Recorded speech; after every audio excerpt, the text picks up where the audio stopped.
Because that's something I hear often, time. Like, where do I find time? Like, chasing the clock. Yeah, and I mean, I've been doing that lately and feeling like I'm chasing a clock. And it's like, I have to say, in that space, I get farther and farther away from happiness and inner peace when I'm conscious of the clock and time. Right. And, But- you know, it's so linear, but time is like one of those things that I feel like can rob you of your happiness. But you, like you said, we can incorporate it into your life. So your life is really busy, but let's say you have the kids or something, and you decide you're going to bake with them. You know what I mean? Or you're gonna help, you know, your son build something, or even bath time or something like that. You can incorporate that in to happiness and something that's very fulfilling, Yep. even in a busy life. And then just finding ways to throw something in for 2 minutes, like saying like, oh, I don't have time to exercise, but like, you know, while Solomon's watching a show, like I can go down for 2 minutes and do a plank, or I can go and do 20 push-ups, you know, and maybe I'm not putting an hour aside to go do it, but throughout the day I can do it for a minute or two here and there, and by the end of the day it's like, oh, I put in 20 minutes of exercise that I wouldn't have done if I just sat there thinking about how I can't do it, as opposed to just doing something that for you need that this time. block of time to be able to do what you want to do, instead of sprinkling it into what you're already doing. Yeah, and maybe it's not as effective if I'm worried about a goal, but if you just enjoy the moment and do it, and then at the end of the day think like, well, I feel good that I did something. Right. You know?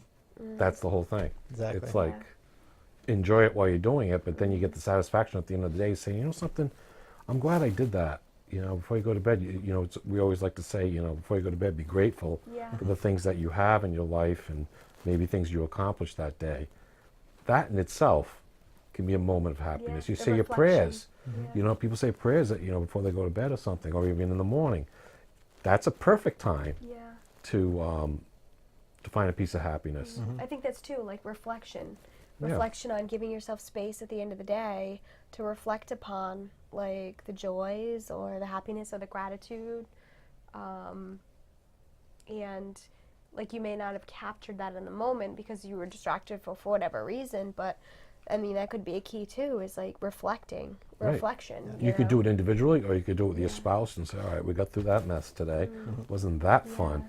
You know, and it's just a reflection of, you know, you can create that happy moment. I seem to do that. I find lately I've been doing that with like the ups and downs in my relationship, because we are growing. I find that when we are on a down and trying to figure things out, I reflect upon like all the cool things that we did and the good things. And I don't feel like, oh, I wish that. For me, I feel like it's energy to remember, like, God, all the fun we've had, because it's easy. And this could be in your job. It could be with family members. It could be with your children. Sometimes that reflection helps me get my energy back. Like, God, we did so many cool things. And, you know, we ran a race together. And when we finished the race, we held hands and crossed the finish line holding hands together, right, as a team. And so these are the things that I think about, and it kind of, like, fills me up again, right, to be able to say, okay, this is worth it. This is something that's worth time and energy, and let's do this, you know. So I feel like reflection can be something that can help. Definitely. That's as long as you're looking at it as fuel instead of looking at it as shoulda, coulda, woulda, or wish. You know what I mean? Like, oh, I want to be back there, and that's the big part. There's a difference. Take that stuff away. Yeah. Because that's happiness killers. Yeah. Yep. Well, one of the things that when I was doing my channel class and so on, it was going through a situation, they asked a question and they didn't know how to change the energy. And so the guides that came through basically said, like, you know, when a thought comes up that's, you know, about this situation that's, you know, not something you're happy about, but that you got to get through, allow the thought to play out.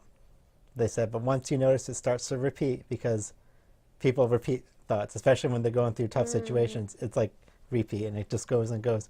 To say, once it starts to repeat, catch yourself and think of a positive thing, and think of 3 positive things. Yeah. And then if another negative thought comes in, let it play out, and then think of 3 positive things. They said, because what you're doing is consciously catching yourself, and in the bad habit, and then all of a sudden, by the end of the day, 75% of your thoughts are positive compared to the 25%. You're retraining your brain. Yeah.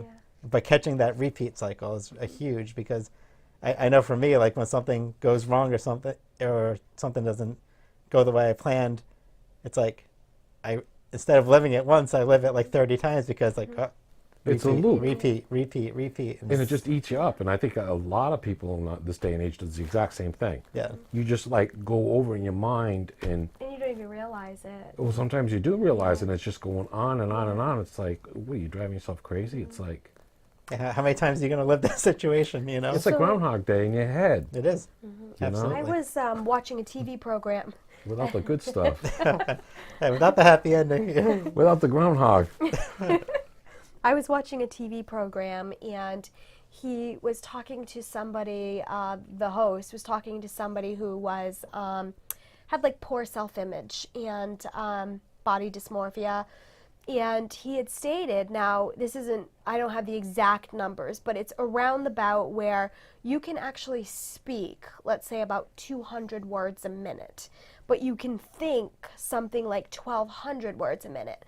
So he's basically trying to say your thoughts, for her in the negative about her self-image, he's like, you're constantly beating that over and over and over again. So people have to realize that it's their thoughts that are on rapid fire, and if they can sit with that and be aware of the words that they're using, the repetitive thoughts over and over again, they don't realize that they're programming themselves for success or failure or happiness or misery. And Or procrastination. yeah, it was just stress. amazing the way he put it in perspective. Like, wow, we can talk this many words, we can say this many words, but yet we think triple, quadruple Who said that. this again? It was Dr. Phil. It was on a Dr. Phil Oh, program. okay. Yeah, and again, I don't have the exact numbers, but it was that big of a difference.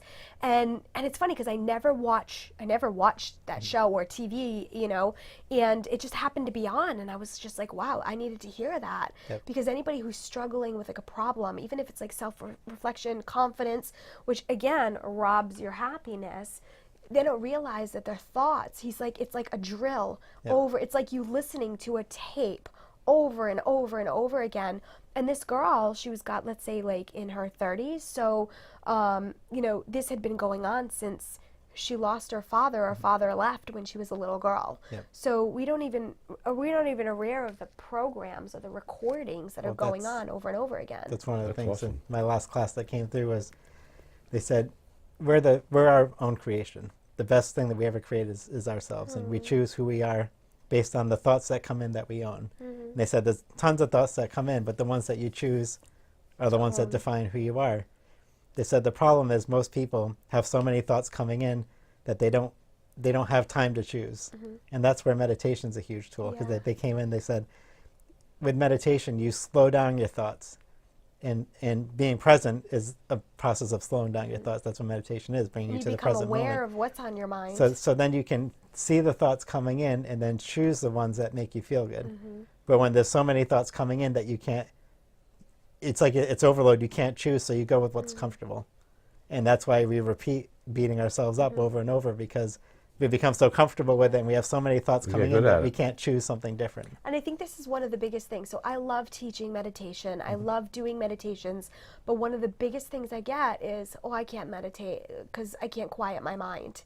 You know, and I think that's such a huge myth out there. And I think meditation is such a valuable tool that you can do almost anywhere, right? You give yourself a pocket of time. Even 5 minutes can be, 5 minutes can be just as more effective than 15 or 20 minutes, right? Oh, definitely. So depends on what your goal is. Yeah, exactly. So again, being aware of what's on your mind gives you an opportunity to say, gosh, you know, all I'm thinking about is this person. I don't want to be thinking about this person, right? And that's and why you can shift it. And that's why I like the idea of thinking of meditation as, it's not about having no thoughts, it's about slowing down your thoughts. Absolutely. So that and being aware of. Exactly. Because a lot of times people meditate and a thought comes in, and they're like, oh, I'm not supposed to think of anything. I gotta get Right. Instead and of then realizing and beating themselves up, and then meditation becomes frustrating. Instead of realizing that what the meditation is doing is it's bringing you information that says this is a dominant thought in your energy, and the meditation should be a tool to say,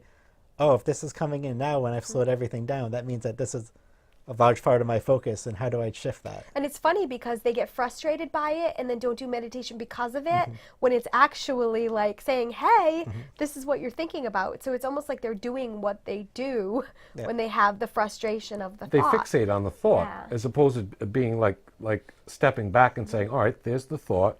Okay, nice, thanks. Nice to see you next. And just let it float out and float another one in, and you can get a better perspective of that as opposed to trying to hold out all your thoughts, like shutting the doors and putting locks on it. No, just kind of like sit there and just kind of watch them breeze in and breeze out. Yeah, kind of like an observer. Like if you're, exactly, as an I observer. like the vision of like sitting on a pier with your feet over the pier, over the water, and just watching them float by. Right. Or the clouds, like laying Yeah. down and letting the clouds float by, and just allowing. So you're completely detached from the judgments, the expectations. And I have to say, I've done some incredible problem solving or come up with some solutions or ideas to things just by giving myself space. That's great. That's a great way to practice And meditation. some people would say, "Oh, that's not meditation because you're thinking about things." But I think That's it meditation. really is. Yeah. That's real meditation. Yeah. So I think what meditation is understanding that you are not your thoughts, you're the awareness behind it. And when you're meditating like that, you become the awareness and you start observing the thoughts coming in. Yeah. And that's the tool that you use to find the answers that you're looking for, Right. you know? So And you can do that in a short period of time, a long period of time. You can find it in a busy day. You can do it in the shower. I was just thinking the shower, that's a lot of my stuff Yeah. gets answered for me in the shower. My best stuff's in the shower, right? It's true. Or brushing my teeth. That has happened to me too. I've got brilliant ideas brushing my teeth. There you I'm go. like, great. Imagine if you know? brush your teeth in the shower. Forget it. Oh my God. There goes world hunger peace. done. World peace. Endless. But that's the Gladys thing. solves world peace. Brushing your teeth in the shower. That's right. Gladys takes a bubble bath and brushes her I think you teeth. save water. The water's already coming out from the That's shower, so you just, right? It's true. And we think about too, like, oh boy. Oh boy. But the even the I law feel of like a edit's coming out. I don't think that's coming out. That's too good. I think even with like the law of attraction and using meditation with that, like, so sometimes I'm problem solving in meditation. Sometimes I find myself focusing on a goal or a vision of something that I want complete. I remember one time doing this when I had thought about like writing a book, and all I did was for 5 minutes I set my timer and I would focus on like the line out the door, signing the books, people's happiness, saying thank you so much, you've helped me so much. And it's so funny, like after that, things started to come to me, like a laptop had come to me, time and space to create. I mean, the whole book thing has kind of changed and morphed into something else, but sometimes it's just a matter of sitting and focusing if you want to lose weight or if you want to be a certain weight. Now we're talking about realistically, not some, size 2 athlete, but realistically, if you can focus on goals that are attainable, you can get some Attainable real clear... from where you are, but Exactly. but the size 2 athlete's not unattainable. No. But you need to get you need to get to a size 6 before you can become a size 2, and then a size 4 before you become a... Absolutely. So it's understanding so it's baby that... steps, yeah. right? Something that's attainable that you believe is possible, right? So a jump from like a size 14 to a size 2 might seem overwhelming and impossible. So sometimes people don't even put the energy into it. But if you can just break it down into pieces, I find that you can come up with some really amazing solutions and answers on how to get there, and what the next step is. So, I think that mindfulness and being present in meditation can also help you in your goals and using the law of attraction and focusing that positive energy on the end result. I mean, I think even that can be... What's the old expression? How effective. How does an ant eat an elephant? One bite at a time. I've never heard that. You never heard That's that? awesome. Yeah, and that's how it is, because a lot of people do. They get overwhelmed, like, oh God, I got to lose 60 pounds. I love that. I got to lose 60 pounds. I can't lose 60 pounds. No, can you lose 2? Good. Yeah. Lose 2, then lose 2 more, and on and on and on. And I think that's what people do, myself included, is we get so overwhelmed with all the work that goes involved that it just seems like impossible. So we just sabotage it, and it's like, oh, that can't work out, or we can't do that. Right, and a lot of times, you take courses or you read about these, people that have studied it and how to, do time, you get your time under control and things like that, and break it down. Do it in small pieces, and you'll find you get more done, get more satisfaction, more happiness out of it, because you feel like you're moving forward. You get overwhelmed, and it's like you just, like you said, you just shut down, and it's like, oh, I'm not even going to do it. So meditation, even though people might think, oh, well, it's not being productive, it actually is the point of production. Because now you're thinking and you're visualizing, you're aware of the thoughts that might be limiting you. And so some people might say, well, here I am just sitting here doing nothing. But in actuality, they're actually creating. It's the portion of... A lot of times you're building the path to the right answer and taking hours and hours of workout for a better solution. Yeah, Instead of spinning your wheels trying to do action all these things. Yeah. A lot of people feel guilty, like you said, they take time off. I feel guilty, I should be doing something. But in actuality, your body's resetting, your mind's resetting. It's like the old expression, a good night's sleep. People do really well after a good night's sleep and really lousy if they don't have a good night's sleep. And it's because you need this shutdown point, and it's actually, you say like you're not doing something productive, it's very productive. It's just that we have the judgmental, aspect of looking at like, you should be doing something. You are doing something. You're resetting your whole stuff. And you're living. You're being present. You're enjoying life. The whole point is to enjoy life, right? It's healing. It's healthy. It needs to be done. And a lot of times, we like, I'm not getting anything done. But actually... And I have to say, a lot of times I get stuck on things. I think my mind sometimes drives things. And, I find when I'm stuck and I just sit down and I really kind of just go to God. I'm like, all right, God, what's your insight on this? Like, what do you got for me? And I just sit with it. And a lot of times nothing comes right away but like I said, it's happened where I've done that like on a night before bed, and then the next morning when I'm brushing my teeth, this inspiration comes or this answer, and I'm like, that's it. And I feel like it's because I've given myself an opportunity for that insight to come in instead of my ego saying, I can figure it out. Let go of the resistance. Exactly. So when you're asking the question, there's too much resistance to get the answer. Exactly. So once you want it immediate. Because once you went to sleep though and had time and you woke up the next day, you weren't so focused upon it that the answer came in. Yeah, and that's key. I think that's huge, So, I'm glad you put it in that way. You could probably get the answer right away, but we got so much stuff firing that it's like just waiting for us to like just calm down. Yeah. And when you calm down, we'll give you the answer. And I have to say, in that point, I don't realize that I'm resisting, because I'm like, I'm searching, I want it, but I think that's key. You're right. It's like, and then you go to sleep, and you no longer are in that space. Yeah. Because it gives you an opportunity. The energy of the question is very different than the energy of the answer. Yeah. And so you have to allow yourself to transition into the energy of the answer. Yeah, I think that's brilliant. I really do. I think that's... So basically like opening up with the intention of, you ask the question and then let it go. And then let and so come back sleep is actually a good way to let it go, because if you're doing this during the day, you're thinking about it and then it gets worse, and so giving yourself that space before you go to bed. That's a great time. That's what we say, keep a pad of paper next to your bed. Yep. If you have questions, or sometimes like we do mediumship, is you want to talk to a loved one, write down a question or something else like that in a journal or whatever, and then let it go. Yeah. And then go to sleep. And I try to do my gratitudes at night. Try to write down 10 gratitudes, things that I'm grateful for in that day before I go to bed, because I find that going to bed in that space, I wake up in a better space, as opposed to when I'm problem solving and angry and frustrated.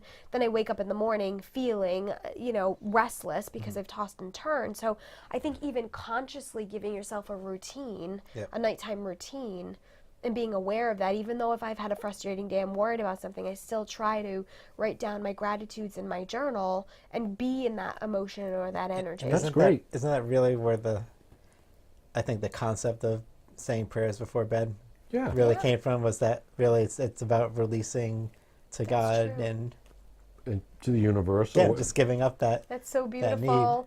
But unfortunately, we're not taught it like that. Oh, right? Absolutely not. It's so sad, and I think it's one of those prayers are seen as begging for help, as opposed to. Well, no, a lot of prayers are for thanks in all different religions. The thing is, like, people aren't even taught to like pray anymore. Like, think about these young kids that are growing up. Like, they have no concept of prayer. They really don't. Well, they're going to sleep with their cell phones. I mean, the smartphones, and they're playing this stuff, which is actually, psychologically, it's not good because of all the colors and. just not good for a good night's sleep. And it's no judgment on them. It's just learned behavior. It's Oh, yeah, technology and learned You know, behavior. and the way you said that, it's like, you're right. That's right. It's like prayer was to be able to release it and know that there's this higher power that's there to support you and love you, and that you're not alone. Yeah, I in forget. it. Probably a lot of our audience doesn't remember being taught that. But as a kid, that's one thing we were taught. You say your prayers before you go to bed. Yeah. Right. And obviously, the way I pray now is a lot different than what would be back when I was Absolutely. 7. Right. I mean, I'm sure some of our viewers, and if not, we bring it up that being grateful at night, saying you're being grateful. Can be a type of prayer. It is, yeah, absolutely. Rather than the word prayer being like the Our Father, or, which I have to say it can be very powerful, but maybe people aren't in that space. I think the type of prayer that actually brings you the desired outcome is the one of gratitude. Yeah, gratitude. Right. And the thing is, and to do it consistently, and I think it'll help with a good night's sleep too, because I think it gets into your subconscious. At least for that right away, it's a calming effect. And gratitude, writing down your gratitudes, and I think writing it down is effective, especially when I'm stuck and I go back and look at the gratitudes and I'm like, oh yeah, that's right. Funny, because I feel like writing it down for me doesn't work because it becomes a have to. It's a task. For me it becomes like, oh, I got to get the notebook out and write it down. And, I look forward to it. But that's so it's different for everybody. Right. But for you, that's great, and I like the idea of being able to go back and look at it. Yeah. But I know for me, the times I've tried to journal and do stuff like that, it's always became something else I had to do. You have to. Yeah. Right, as opposed to something that you enjoy. Yeah. And some people do it in the morning. Yeah. Before they start the day. Yeah. I really haven't tried that. I think I might try that because that would be a great way to kickstart the day with being grateful and to kind of set things in motion. And a great way to really do it if you combined them, where if you wrote something down at night, the next day you opened it up and looked at it and be like, oh yeah, that's right. That's great. And then you're ending at a positive note, you're starting on the same positive note, and you're allowing that to come in, Whatever works best. Yeah. Just do something, I remember what I wanted to say. Gratitude is one of those things you don't realize the benefits until you're doing it.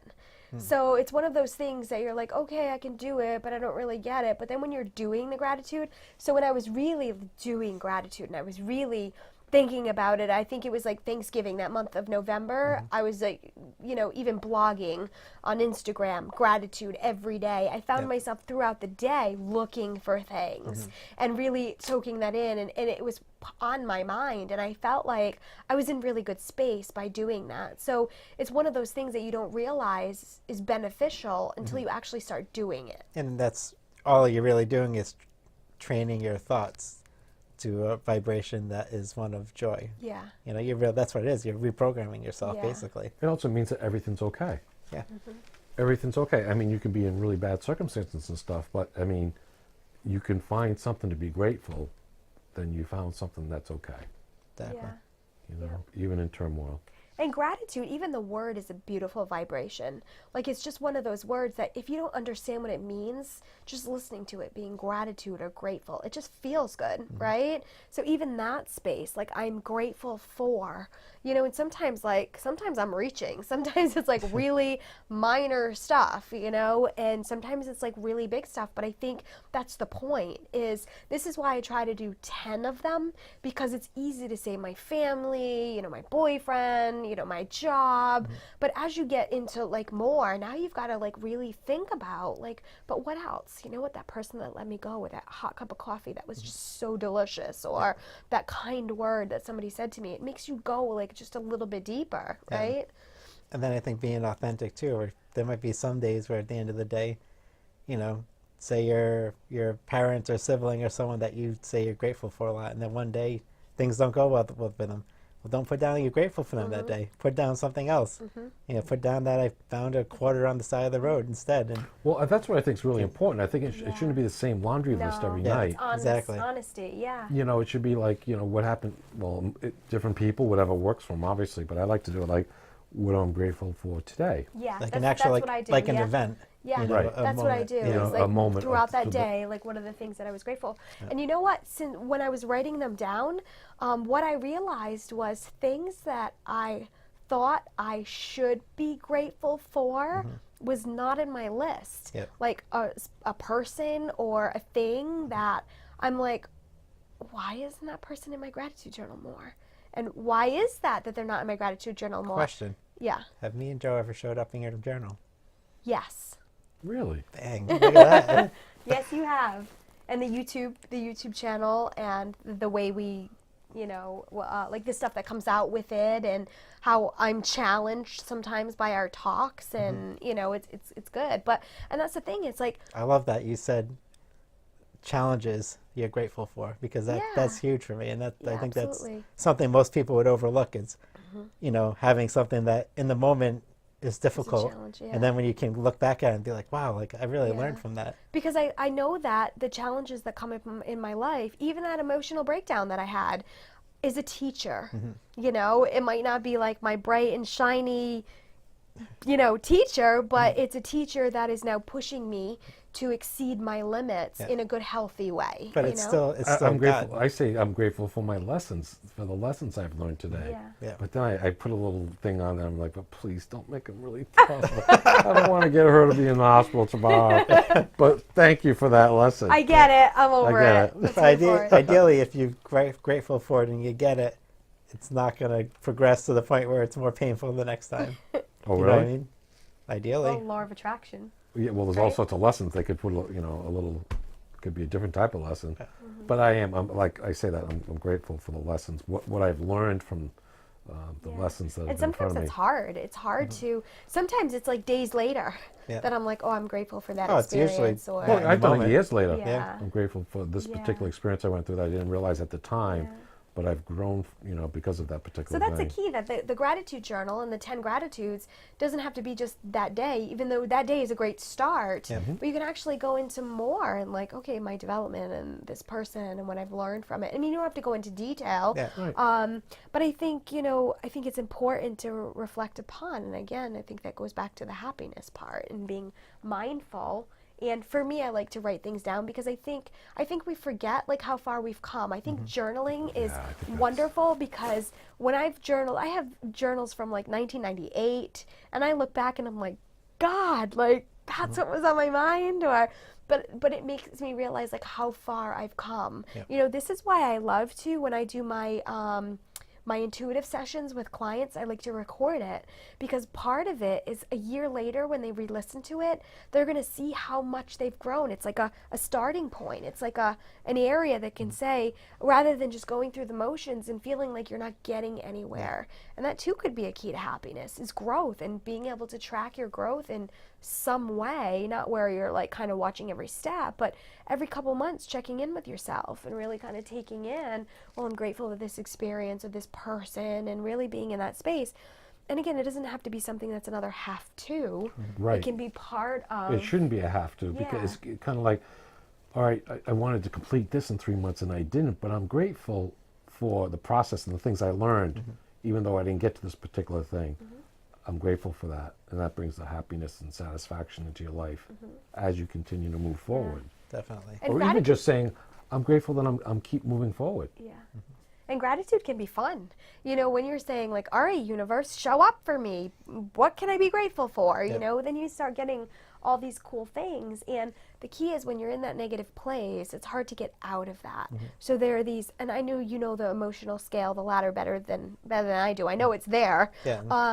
But I think it's important to like let people know that you can't go from like depression to absolute joy, that there is a process and there are steps, and you've got to love yourself through each one of those steps, because if you're doing it beating yourself up, you're never going to get to that point of achievement that you want to get, whether it's joy or happiness or peace or whatever. So I think it's important to know that everything is a process, and it's very easy to stay in a negative place.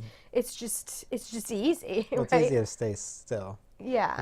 And to, it's not that you're actually not changing, it's that you're changing in the same exact ways, so that it appears as though you're the same person. One of the big things my guides talk about, and this maybe will be what I end up writing about, I'm still figuring out that, but they talk about the fluidity of the soul and the fluidity of yourself, and understanding that Nathan's not necessarily a person who grows grows in the way you would think, but Nathan's a completely different person than he was a year ago.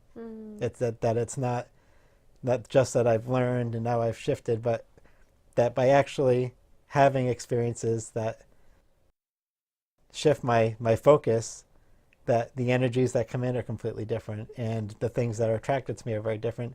So that in essence, I've completely changed the person. I'm not the same person anymore. And we have memories, our brains store memories. So we look at it as a growth process. But what my guides tell me is they say, you're a completely different person now, and you will be a completely different person a year from now. And I think that's key for people to be aware of, because so many people are chasing what they were. The family dynamic, the Christmases, how they were. The story. The relationship, how it was. They get caught up in that story, Yeah. and they retell it. That robs people of their happiness, instead of saying, okay, how do I create and Instead see of myself taking a different? right for the new restaurant, you take the left for the new restaurant. Remember what I mean? Yeah. You're trying to go back and grab that moment of happiness. Yep. Instead of realizing, I can still have that moment of happiness, but I got to do it in a little bit different way.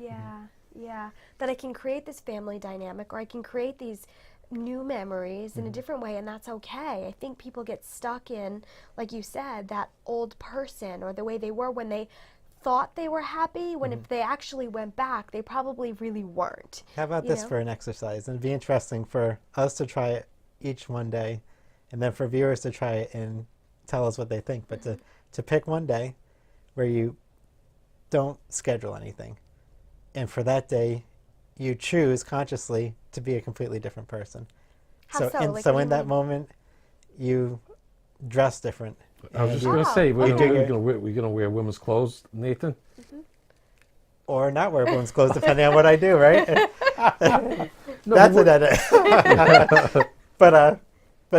But in the moment you can dress differently, and you can say, like, I'm not a person that likes to go to clubs or bars, but today I'm going to go to clubs or bars. Or I'm not a person that does yoga, but today I'm going to try it. Or you know, I've never had this kind of food, but you know what, today I'm going to do this. And you, that's great. And maybe even like, so step out of your comfort zone. but even beyond that, maybe like for today, you know, my middle name's Scott. Today I'm Scott. I'm not Nathan, I'm Scott. And I'm going to take on this whole different energy, and I'm going to be adventurous, and I'm going to go out there. I'd be a Jessica. And I'm going to, there you go, be a Jessica. Jesus. And go out I want film on both of you.